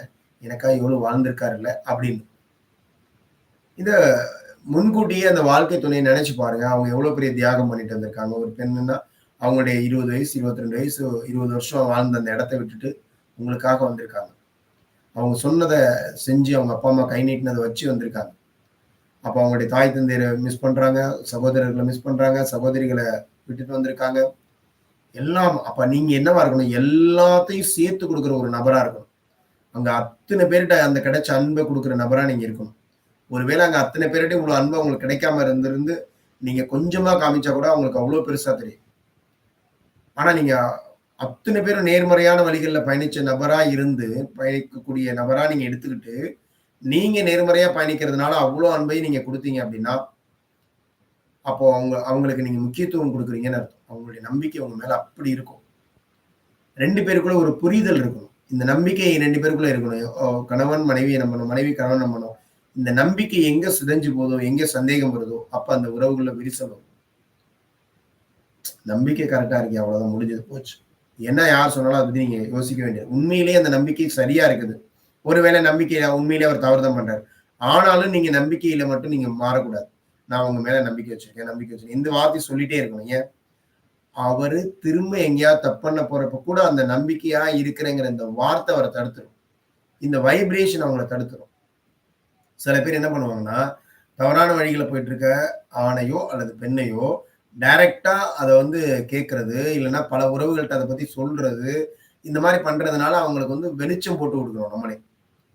ஓகே, ஆமா நான் அப்படித்தான் இருப்பேன். என்ன பண்ணுவ? அப்படின்னு கேட்டா நீங்க என்ன பண்ண முடியும்? ஒரு லெவலுக்கு மேல போறவங்க, அந்த ஆன்மா துணிஞ்சிருது. நீ என்ன வேணா பண்ணிக்கோ. நான் இப்படித்தான் இருப்பேன். அப்ப உங்களால என்ன பண்ண முடியும்? அதனால அந்த ஆன்மாவ நீங்க வந்து எப்படி பண்ணணும்னா, அன்பின் வழியால தான் உங்களுக்குள்ள கொண்டு வரணும். நான் உண்மையான அன்பு வச்சிருக்கேன். நான் உண்மையான நம்பிக்கை வச்சிருக்கேன் உன் மேல. இந்த நம்பிக்கை என்னைக்குமே மாறாது. இந்த நம்பிக்கை உன் மேல அவ்ளோ நம்பிக்கை வச்சிருக்கேன் நான். எனக்கு தெரியும். நீ எப்படிப்பட்டது. அப்படின்னு திரும்ப திரும்ப அந்த ஸ்போக்கன் பண்றீங்கல்ல, வேர்ட்ஸ் அந்த வைப்ரேஷன், அந்த நம்பிக்கைய வெளிப்படுத்துறீங்கல்ல, அந்த உண்மையான நம்பிக்கையாவே வச்சுக்கோங்க அத. ஏன்னா நீங்க நேர்மறையா பயணிக்கிறீங்க. அப்ப நீங்க உங்ககிட்ட உண்மையா தான் இருக்கணும் அது. அப்ப அந்த ஒரு புரிதல், எந்த இடத்துலயாவது விட்டுக் குடுங்க. சில விஷயங்கள அவங்க கேட்கறாங்க. சரி ஓகே. இந்த பாருப்பா, இத செஞ்சா நல்லதில்ல. இவ்வளோ பெரிய கெடுதல் வரும்னு நான் நெனைக்கிறேன். நான் செய்ய முடியாது. நீ விரும்புறியா? செஞ்சுக்கோ. ஆனா அது கஷ்டம் தான். அந்த கஷ்டத்த உனக்காக நானும் அனுபவிச்சுக்கிறேன். என்ன பண்றது? ஆனா நான் பக்கத்துல இருந்து தான் பார்க்க முடியும். அனுபவிக்க முடியும். ஆனா அதனுடைய வலி முழுசும் உனக்கு தான் வரும். இதுக்கு மேலேயும் நீ அத செய்வேன்னா செஞ்சுக்கோ. நான் உனக்கு ஹெல்ப் பண்றேன். அப்படி விட்டுருங்க அவ்வளவுதான். அந்த சுதந்திரத்த நீங்க வந்து என்ன பண்ணுங்க, அதனால வரக்கூடிய விளைவுகள சொல்லுங்க. எல்லாம் பண்ணுங்க. உங்க பார்ட்ல நீங்க கரெக்ட்டா இருக்கிறீங்க. ஆனா அந்த ஆன்மா விரும்புது. அத நான் செய்வேன்னு சொல்லுது. வேற வழியே இல்ல. என்ன பண்றது? சரி ஓகே. இது ஒரு அதிலயே இன்னும் கொஞ்சம் கூடுதலா, இல்ல நான் முடியவே முடியாது. நான் உன்னை செய்ய விட மாட்டேன். எனக்கு எவ்வளவு கெடுதல் வந்தாலும் பரவால்ல. அந்த கெடுதல நானே எடுத்துக்கிறேன்.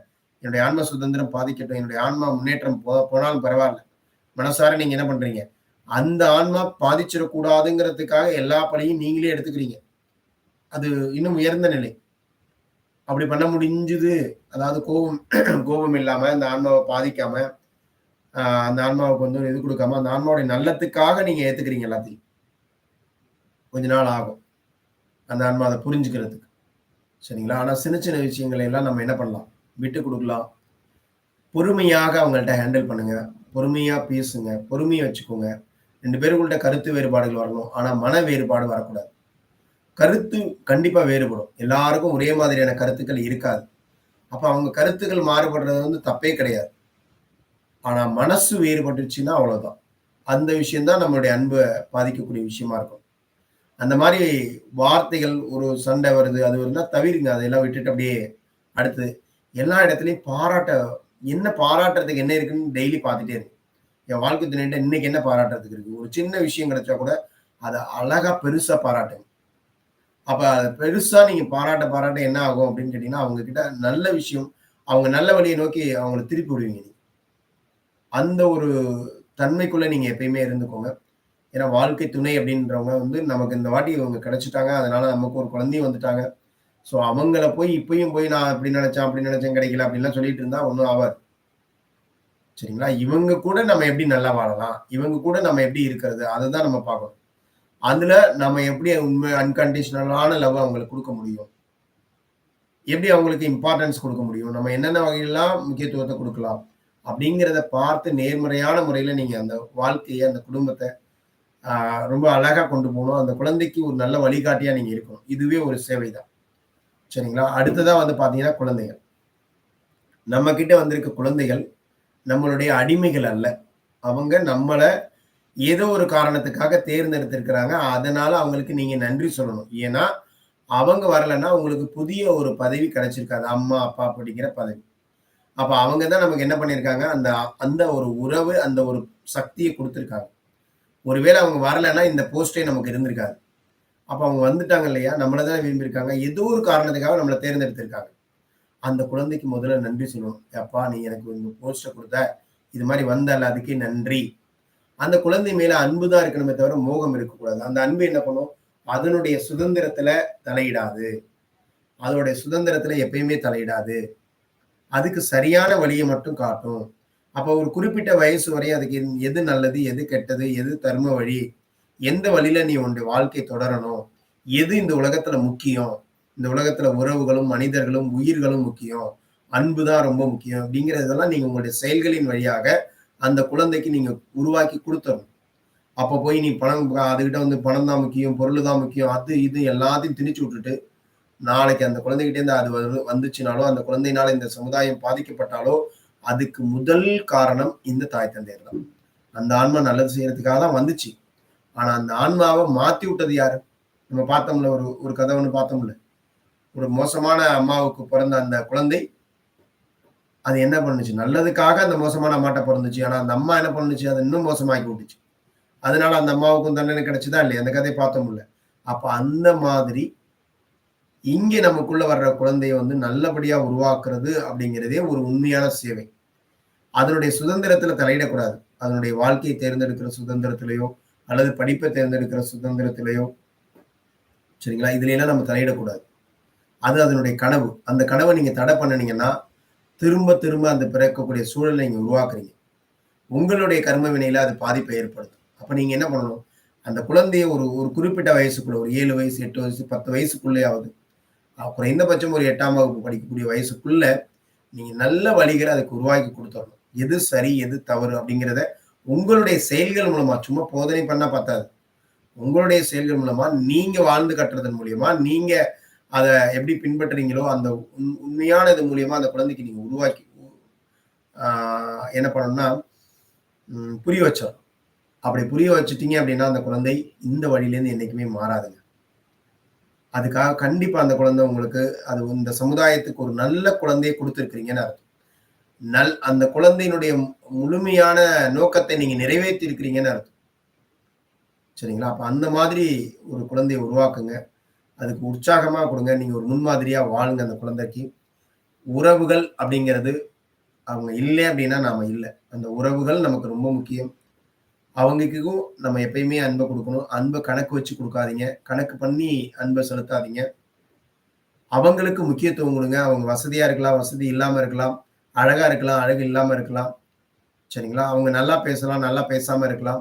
நாகரிகம் தெரிஞ்சவங்களா இருக்கலாம், நாகரிகம் தெரியாதவங்களா இருக்கலாம். எப்படி இருந்தாலும் ஒரே மாதிரியா நடத்துங்க.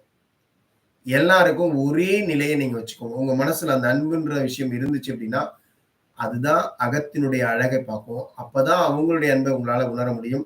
ஆனா, இந்த உறவுகள் எல்லாம் உங்கள மாதிரியே இருப்பாங்கன்னு சொல்ல முடியாது. இதுல நம்பிக்கை துரோகம் இருக்கலாம். ஆ குற்றம், குறை சொல்லுவவங்களா இருக்கலாம். அந்தந்த பக்கம் போய் புறம் பேசுறவங்களா இருப்பாங்க. சரிங்களா? ஆனாலும் உங்க உறவா ஏன் வந்திருக்காங்க? அப்படின்னா, உங்களுடைய ஆன்ம முன்னேற்றத்துக்கு அவங்க கிட்டேருந்து ஏதோ ஒரு லெசன் தேவைப்படுது. அவங்க கிட்டேருந்து ஏதோ ஒரு டெஸ்ட் தேவைப்படுது. அந்த டெஸ்ட்ல நீங்க பாஸ் பண்றீங்களா? இல்ல ஃபெயிலா போறீங்களாங்கிறது உங்க கையில தான் இருக்கு. நீங்க அந்த உறவுகள குறை சொல்லிட்டு திரியாதீங்க. அது நீங்க இந்த நேர்மறை வழியில பயணிக்கிறவங்களுக்கு அது அழகு கிடையாது. அது தேவையும் இல்ல. அப்ப அந்த உறவுகள சார் அப்ப நான் இவ்ளோ மோசம் பண்றாங்க. அதையெல்லாம் ஏத்துக்கிறதா? அதையெல்லாம் ஏத்துக்கிறதா அப்டின்னா என்ன அர்த்தம்? நீங்க வந்து அவங்களுடைய செயல்களுக்கு துணை போறது அல்ல. நீங்க என்ன பண்ணுவீங்க அப்டின்னா, அவங்க வந்து உங்ககிட்ட துரோகம் பண்றாங்க, இதெல்லாம் பண்றாங்க. ஓ! அவங்க பண்றாங்க, துரோகம் பண்றாங்கன்னு தெரியுது. ஓ! இவங்கன்னா இவங்களுடைய இயல்பு இப்படிதான். இந்த ஆன்மா பாவம், இன்னும் புரிஞ்சுக்காம இருக்குது. இப்படிதான் நடந்துக்குது. என்ன பண்றது? அதனால வந்த வலிய தாங்கிக்கோங்க. அதுக்காக நீங்க திரும்ப அந்த ஆன்மாவுக்கு அதே மாதிரியான விஷயத்த குடுக்காதீங்க. அதே மாதிரியான பழிக்கு பழி வாங்குற உணர்வ ஏற்படுத்தாதீங்க. மன்னிச்சிடுங்க அந்த ஆன்மாவ. புரியுதுங்களா? மன்னிச்சுட்டு, அந்த உறவுகிட்ட எப்போதும் போலவே நீங்க நடந்துங்க. எதுவுமே நடக்காத மாரி நடந்துக்கோங்க. அவங்களும் பார்த்தீங்கன்னா, அது மாரி உங்கள்ட்ட நடிப்பாங்க. பரவால்ல. அந்த நடிக்கிறாங்கன்னு தெரிஞ்சாலும் அத பத்தி நீங்க வெளிப்படுத்த வேண்டாம். எந்த இடத்துல இருந்தும் அந்த உறவ பற்றிய குறை நீங்க உங்க வாயிலேருந்து எங்கேயுமே குடுக்காதீங்க. எங்கேயாவது அப்படியே ஒரு மனசு துடிக்கும். இவங்க கிட்ட சொல்லணும். அவங்க சொல்லி என்ன ஆக போகுது? அது இன்னும் பெருசா போய் சேரும் அதுகிட்ட. அப்பயும் நீங்க நல்லதாவே சொல்லுங்க.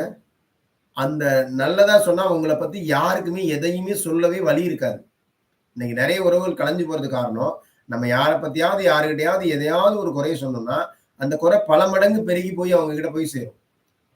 அப்ப அவங்க என்ன பண்ணுவாங்க, அடுத்த வாட்டி பார்க்கிறப்ப, உங்கள வந்து "நீ என்ன போய் இப்படியெல்லாம் சொல்லியிருக்கிற" அப்படின்னு நெனைப்பாங்க. நீங்க நல்ல மாதிரியா மட்டும் சொல்லுங்க, "இந்த ஆளா என்ன இவன் எதா இருந்தாலும் நல்லாவே சொல்லிட்டு இருக்கிறான். போய் சொல்றதுக்கே வழி இல்லையே." ஒண்ணுமே சொல்றதுக்கு வழியே இருக்காது. அப்ப அந்த உறவுகள் இங்க உடைஞ்சு போறதுக்கு வழியே இல்ல. ஏன்னா, நம்ம நம்ம இந்த உலகத்துல நீங்க நல்லா யோசிச்சு பாருங்க. இந்த உலகத்துல நீங்க இருக்கிறீங்க. வேற யாருமே இல்லைங்க. உங்களுக்கு எல்லா செல்வ வளம் அத்துணையும் குடுத்தாச்சு. நீங்களும் உங்க உங்க ஒரே ஒரு உங்க குடும்பம் 3 பேர் இருக்கீங்கன்னு வச்சுக்கோங்க. இப்பதான் சொல்றீங்களா, நாங்க 3 பேர் இருந்தா சந்தோஷம்னு நெனைக்கிறீங்களா? 3 பேர் மட்டும் வச்சாச்சு. இந்த உலகத்துல பூமியில நீங்க எங்க வேணா போலாம். அதுக்கான வாகனமும் குடுத்தாச்சு. செல்வ வளமும் குடுத்தாச்சு. ஆனா யாருமே இல்ல. எந்த உயிரினமும் இல்ல. பறவை இல்ல, விலங்கு இல்ல, மனிதர்கள் எதுவுமே இல்ல. எப்படி இருக்கும்னு நெனச்சு கற்பனை பண்ணி பாருங்க. ஒரு 10 நிமிஷம் நீங்க உட்கார்ந்து அது மாரி யோசிச்சு பாருங்க. அப்படிப்பட்ட உலகம் உங்களுக்கு புடிக்குமா? லாக்டவுன் போட்ட அந்த நாட்கள் புடிக்குதா? யாரையுமே பார்க்காம வீட்டுக்குள்ளேயே கிடந்த நாள் உங்களுக்கு புடிச்சதா? 3ஏ 3 மூஞ்ச மட்டும் பார்த்துக்கிட்டு இருந்த நாள் உங்களுக்கு புடிச்சதா? அப்ப என்ன இருக்கும்? என் உறவ பார்க்கணும், என் நட்ப பார்க்கணும், அத பார்க்கணும், இத பார்க்கணும், மக்கள பார்க்கணும், பொருள பார்க்கணும், உயிர பார்க்கணும் அப்படின்னு நெனச்சோமா இல்லையா? அப்ப அதெல்லாம் தான் நமக்கு சந்தோஷத்தையும், இந்த வாழ்க்கைக்கான ஒரு அர்த்தத்தையும் குடுக்குற நபர்களா அவங்கலாம் இருந்துட்டு இருக்கிறாங்க. அப்ப அப்படிப்பட்ட அந்த உறவுகளுக்கு நாம உண்மையிலேயே மதிப்பு குடுக்கணுங்க.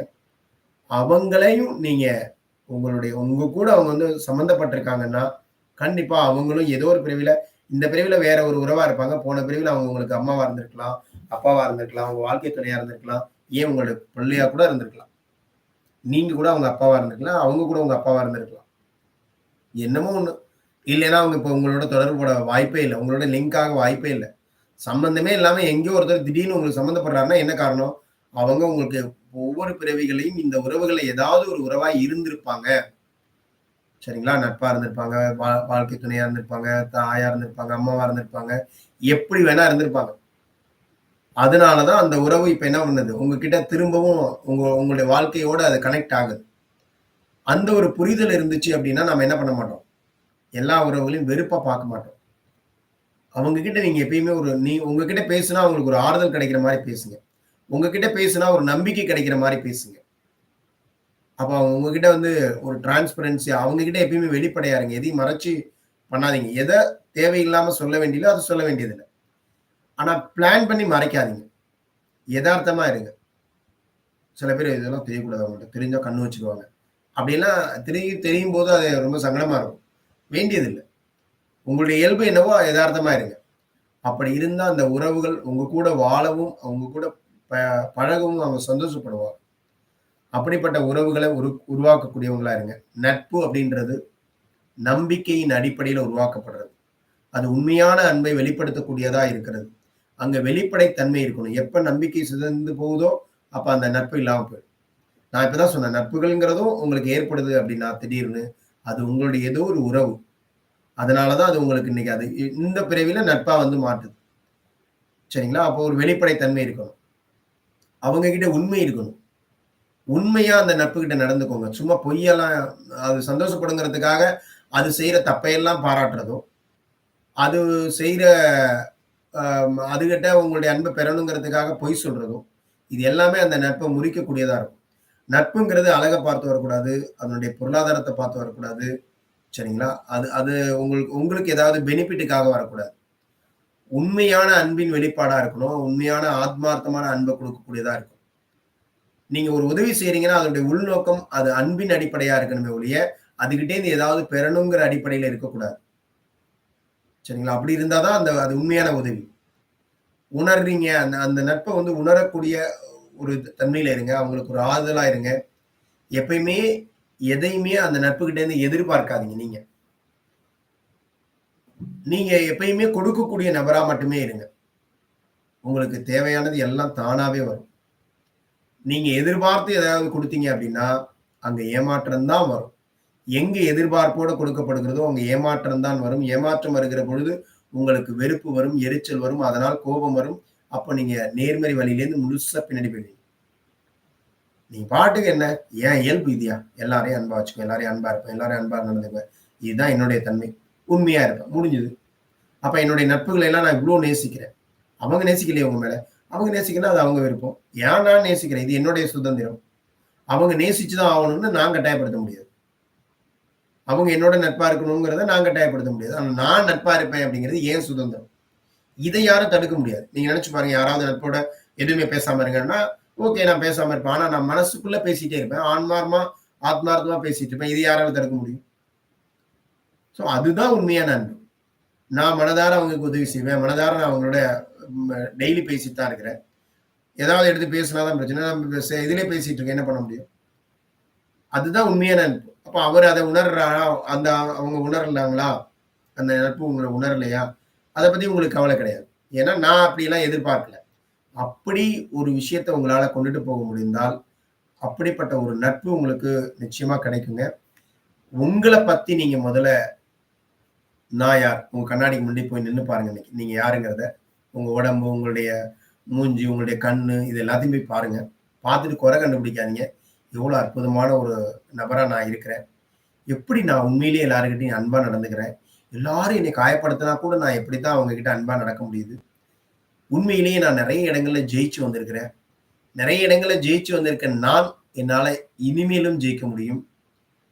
நான் பணிவா இருக்கிறேன் எல்லார்கிட்டயும். எல்லார்கிட்டயும் அன்பா நடந்துக்கிறேன். என்னிட்ட இருக்கக்கூடிய நல்ல விஷயங்கள் என்னென்ன? என்னிட்ட இருக்கக்கூடிய நல்ல விஷயங்கள் என்னென்னங்கிறத உணருங்க. நான் நேர்மறையான வழியில பயணம் செய்றேன். தர்ம வழிய பின்பற்றுறேன். நான் ரொம்ப நன்றி உணர்வோட இருக்கிறேன். இந்த உடம்புக்கும், இந்த உடம்புல இருக்க ஒவ்வொரு உறுப்புகளும் எனக்கு எவ்ளோ நல்லது செஞ்சுட்டு இருக்குது. நான் என்னைய ரொம்ப வேல்யூ பண்றேன். நான் என்னைய ரொம்ப நம்புறேன். நான் என்னையே நேசிக்கிறேன். உங்களையே நீங்க நேசிக்கலன்னா, யாரும் உங்கள நேசிக்க மாட்டாங்க. உங்களையே நீங்க நம்பலன்னா, உங்கள யாருமே நம்ப மாட்டாங்க. உங்க மேல உங்களுக்கு நன்றி உணர்வு இல்லன்னா, உங்களுக்கு கிட்ட யாராலயும் நன்றி உணர்வோட இருக்கவே முடியாது. உங்ககிட்ட என்ன உணர்வெல்லாம் வேணுமோ, அது அத்தனையும் உங்ககிட்ட இருக்கான்னு பாருங்க. அப்படி இருந்துச்சுன்னா, உங்களுக்கு எல்லா இடத்துலேருந்தும் உங்களுக்கு கிடைக்கும். அப்ப நான் என்னைய நேசிக்கணும் முதல்ல. நான் என்னைய நம்பணும் முதல்ல. நான் எனக்கு முதல்ல பணிவா இருக்கணும். என்கிட்ட நான் எனக்கே பொறுமையா இருக்கணும். எப்படி நான் எனக்கே பொறுமையா இருக்கிறது? மத்தவங்கள்ட்ட பொறுமையா இருக்கு ரைட். எனக்கே எப்படி பொறுமையா இருக்கிறது? எனக்கு நானே எப்படி பொறுமையா இருந்துக்க முடியும்? சில நேரங்கள்ல சில விஷயங்கள் எனக்கு எனக்கு வந்து இது வேணும் அப்படின்னு எனக்கு தோணும். சரிங்களா? எனக்கு வேணும் அப்படின்னோன நானே அதெல்லாம் உடனே செய். அத பண்ணு, இத பண்ணு அப்படின்னுலாம் அத மோட்டிவேட் பண்ணக்கூடாது. பொறுமையா இரு. நமக்கு எல்லாமே கிடைக்கும். அந்த பொறுமைய எனக்குள்ள நான் வளர்த்துக்கணும். எளிமை, எளிமைங்கிறது தான் அழகு, எளிமைங்கிறது தான் செல்வ வளம் அப்படிங்கிறத என்னைய நான் உணர்ந்துக்கணும். சரிங்களா? நான் நேர்மறையான வழியில பயணம் பண்ணணும். அதுதான் எனக்கு ரொம்ப புடிச்சிருக்கு. அதுதான் நான்னா அதான் என்னுடைய அடையாளம். இங்க நான் அப்படிங்கிறது எது? ஆன்மா. நான்ங்கிறது யாரு? ஆன்மா. அப்ப நான் நன்றி உணர்வோட இருக்கணும். ஏன்னா நான் வந்து இந்த உடம்புக்குள்ள நான் இருக்கிறேன்ல. ஆன்மாவா இருக்கிறேன்ல, இது எனக்கு இவ்வளவு செஞ்சிருக்குல்ல, இதுக்கு நான் நன்றி உணர்வா முதல்ல இருக்கணும். நான் போகக்கூடிய வழி வந்து தர்ம வழி. தர்ம வழினா என்னது? அன்பு, நியாயம், துணிவு, ஞானம், சமர்ப்பணம். இந்த 5 தான் அதனுடைய அடிப்படை. இதுக்குள்ள எல்லாம் போனீங்கன்னா, எல்லாமே அதுக்குள்ள வந்து சேர்ந்துரும். எல்லா நேர்மறை வழியும் அதுக்குள்ள இருக்கும். அப்ப எல்லா நேர்மறை வழியும் அதுக்குள்ள இருந்துச்சுன்னா, அந்த வழிய பின்பற்றுனீங்கன்னா நல்லது. இதுதான் வாழ்க்கை. என்னங்க வாழ்க்கை? ஒரு கெட்ட பழக்கம் கூட இல்லாம இதெல்லாம் ஒரு வாழ்க்கையா? அப்படின்னு நம்ம ஆள் பேசுவேன். யார் செய்வாரு? அவர் எதிர்மறை வழியில போயிட்டு இருக்காரு, நம்மள ட்ரிக்கர் பண்ணுவார். தூண்டி விடுவார். உடனே, ஓ! நம்ம தப்பு பண்றோமோ அப்படின்னு ஒரு கில்ட்டி உணர்வு உங்கள்ட்ட ஏற்படுத்துவாங்க. என்னங்க அசைவமே சாப்பிடுவேன். எதையுமே சாப்பிடாம என்னங்க ஒண்ணுமே பண்ணாம எதுக்குங்க இருக்கிறீங்க? அவர் கேட்பார். இதெல்லாம் ஒரு வாழ்க்கையா? கடைசி என்ன பண்ண போறீங்க? எத எடுத்துட்டு போறீங்க? அ எதுக்கு பொறந்தீங்க? எதுக்கு நீங்கலாம் பொறந்து வாழணும்? அவங்க பொறந்து வாழ்றதே மறந்துட்டாங்க. இதுக்காக மட்டும் தான் அவங்க வாழ்ந்துட்டு இருக்கிறாங்க. அந்த ஆன்மாக்கள் மேல நீங்க பரிதாபப்படுங்க. கருணைப்படுங்க. ஐயோ கடவுளே! இது என்னமோ நெனச்சு வாழ்ந்துட்டு இருக்கே! உங்கள பார்த்து அவங்க சிரிக்கிறாங்கன்னா, நீங்க அவங்கள பார்த்து மனசுக்குள்ள சிரிச்சுக்கோங்க. கருணைப்படுங்க அவங்களுக்கு. கடவுள்ட்ட அவங்கள்ட்ட அவங்களுக்காக பிரார்த்தனை பண்ணிக்கோங்க. அப்படி பண்ணுனீங்கன்னா, நீங்க உங்கள என்னைக்கு மதிக்கிறீங்களோ, நீங்க உங்கள என்னைக்கு நேசிக்கிறீங்களோ, உங்க மேல என்னைக்கு நம்பிக்கை இருக்கோ, எதையா இருந்தாலும் தைரியமா உங்களால செய்ய முடியுதோ, எல்லார்கிட்டயும் உங்களால பணிவோட இருக்க முடியுதோ, அன்னைக்கு எல்லாமே உங்களுக்கு வெளியிலேருந்து கிடைக்கும். இது எல்லாத்தையும் உங்களுக்கு முதல்ல நீங்க குடுங்க.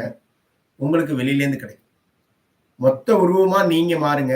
எல்லாமே உங்களுக்கு வரும். சரிங்களா? அப்படிப்பட்ட ஒரு இததான் நம்ம பார்த்துட்டு இருக்கோம். இது எல்லாமே நம்ம கூட இருக்குங்க. இந்த எல்லாத்து கூடயும் நாம இந்த மாரிலாம் நடந்துட்டோம் அப்படின்னா, நம்மளுடைய வாழ்க்கை நீங்க புலம்புற வாழ்க்கையா இருக்காதுங்க. புலம்புற மாரியான சூழல்கள் இருக்கலாம், புலம்புற மாரியான மக்கள் இருக்கலாம், எல்லாமே நடக்கலாம். ஆனா புலம்புற ஆளு நீங்க கிடையாது. அப்படின்னு மட்டும் இந்த உலகத்துக்கு உணர்த்துது. எல்லாமே இருக்கும். அதெல்லாம் இருந்தா தான் இந்த வாழ்க்கை. எல்லா பக்கத்திலே இருந்தும் எல்லா கேரக்டரும் உங்க கூட வாழ்வாங்க. எல்லா கேரக்டரும் உங்கள ட்ரிக்கர் பண்ணுவாங்க. உங்கள தூண்டுவாங்க. ஆனாலும் நீங்க எல்லார்கிட்டயும் சந்தோஷமா சிரிச்சுக்கிட்டே பேசிட்டே இருந்தீங்கன்னா, நீங்க தான் ஜெயிச்சுட்டு இருக்கீங்க. நீங்க தான் உண்மையான வெற்றியாளர். வெளியில பார்க்கிற வெற்றி வராம இருக்கலாம். வெளியில சொல்ற அந்த அளவுகோல் வேணா இல்லாம இருக்கலாம். ஆனாலும் நீங்க இது எல்லாத்தையும் எதிர்கொள்றீங்களா? நீங்க உங்களுக்கு பாராட்டு குடுத்துக்கோங்க. உங்களுக்கு ஒரு வாட்டி நல்லா பாராட்டி, "சூப்பர்றா! எப்படி இந்த இடத்த நீ ஹேண்டில் பண்ண? அருமை!" அப்படின்னு நீங்க பாராட்டிக்கோங்க உங்கள. உங்கள தட்டி குடுங்க. உங்களுக்குள்ள உங்கள வாழ்த்துங்க. உங்களையும் நீங்க லவ் பண்ணுங்க. ச்சே! ஒருத்தர ஒரு மோசமா உங்ககிட்ட நடந்துட்டாரு. அந்த இடத்த கிராஸ் பண்ணி வந்துட்டீங்க நீங்க நல்லபடியா. நீங்க அந்தாண்ட போனோனே, "சூப்பர்றா! அந்த இடத்த நீங்க அருமையா கடந்து வந்திருக்க. உண்மையிலேயே நான் உன்னை லவ் பண்றேன். உண்மையிலேயே நான் உன்னை பாராட்டுறேன்." அப்படின்னு நீங்க உங்களுக்கு நீங்களே பாராட்டிக்கோங்க. அப்படி சந்தோஷப்படும் இந்த ஆன்மா. அப்படி சந்தோஷப்படும் உங்களுடைய உடல். அது அவ்வளோ ஹெல்த்தியா மாறும். அப்படிப்பட்ட ஒரு வாழ்க்கை உங்களுக்கு வேணும் அப்படின்னா, இன்னைக்கு நெறைய பேர் இதெல்லாம் தொலைச்சுட்டு தான் வாழ்ந்துட்டு இருக்கிறாங்க. எதையோ தேடி ஓடிட்டு இருக்கிறாங்க. என்னமோ தேடி ஓடிட்டு இருக்கிறாங்க. நாளைக்கு எக்ஸாம் பிள்ளைக்குன்னா, இன்னைக்கு இவங்களுக்கெல்லாம் ரத்த ஓட்டத்தெல்லாம் மாறி போகுது. பொய்யான வாழ்க்கை, பொய்யான மாயைக்குள்ள சிக்கிட்டு இருக்கிறாங்க. அதெல்லாம் உண்மை கிடையாது. அதெல்லாம் சும்மா இங்க வாழ்றதுக்கு ஒரு தேவை அவ்வளவுதான். அந்த மாயைங்கிறத உணர்ந்துக்கோங்க. இதுதான் உண்மை. நம்ம இங்க பார்த்துட்டு இருந்தோம்ல, இதுதான் உண்மை.